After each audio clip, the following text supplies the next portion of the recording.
शिक्षा मित्रों की नियुक्ति की गई थी और उस वक्त इनको 1450 रुपए का मानदेय दिया जाता था। इस मानदेय को बढ़ा करके 2200 रुपए किया गया। 2200 बढ़ाने के बाद में 3500 रुपए किया गया और 3500 रुपए से सीधे इसको बढ़ा करके 10,000 रुपए माननीय मुख्यमंत्री जी के नेतृत्व में भारतीय जनता पार्टी की सरकार में शिक्षा मित्रों के हित में इसको बढ़ाने का निर्णय 10,000 रुपए मानदेय करने का निर्णय हमारी भारतीय जनता पार्टी की सरकार के द्वारा लिया गया।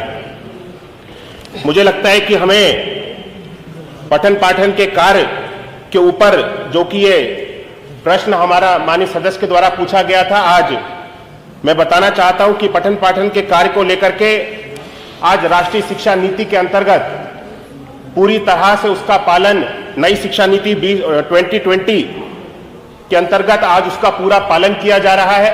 और उत्तर प्रदेश में मिशन कायाकल्प के अंतर्गत निपुण भारत मिशन के अंतर्गत कक्षा 1 से लेकर के 3 तक के बच्चों के लिए गणित की और भाषा की ज्ञान इन सारे बच्चों में हो, इस पर लेकर के एक विशेष अभियान के रूप में पूरे प्रदेश में कार्यक्रम चलाए जा रहे हैं। मुझे लगता है कि प्रदेश में हमारा बेसिक शिक्षा विभाग अपने पूरे शिक्षकों के साथ जिस गति के साथ आज आगे बढ़ रहा है, इस गति के साथ पिछले कभी भी किसी भी कार्यकाल में इस तेजी के साथ बेसिक शिक्षा विभाग के अंतर्गत कार्य नहीं हुआ है।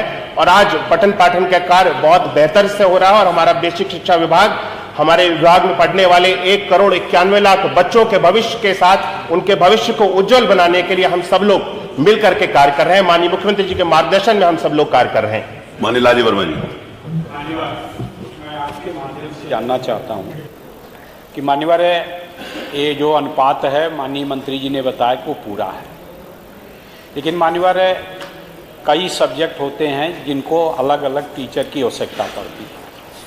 तो मैं आपके माध्यम से एक तो ये जानना चाहूँगा कि उस विषयवार जानकारी देने के लिए उसके अनुपात में शिक्षक की नियुक्ति करने पर विचार करेंगे। दूसरा सवाल एक और है मान्यवर, जो सबसे अहम है। मैं गया विद्यालय में, कई विद्यालयों में गया, पता लगता है कि शिक्षकों की प्राय मीटिंग होती रहती है।